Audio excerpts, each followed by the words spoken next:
Guys, energy drink to ha. Hindi to alak. Kasi nagdodrive ako. Pahinga lang ako ng saglit. May chinik lang ako sa sasakyan. May narinig kasi akong kumalabog sa backseat passenger.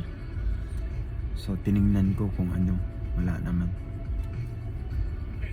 Siguro spirit nila nanay tatay. Kasi nag-iingay ako na about racing in the highway. Then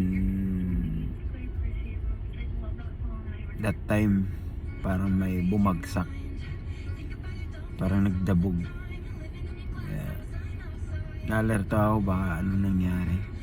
Naisip ko na lang kasi wala naman.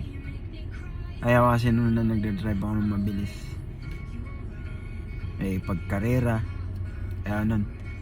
kahit nung nasa Pinas pa ako, pagkaangkas ko yun sila, inaangat ang tagiliran ko nun pag mabilis sa takbo ko siguro narinig na nabanggit ko yung karera. Guys, hindi lang kasi oo nga pala, anniversary pala ni Erpat itong buwan karaan, hindi ko man lang naalala. Pasensya na tayo, masyadong lang, busy ang isip.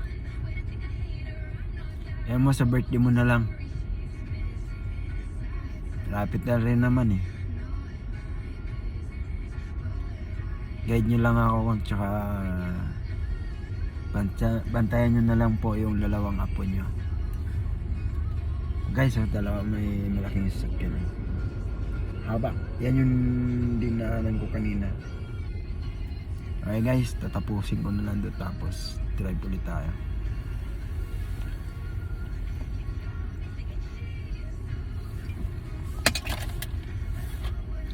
Tara, see you guys,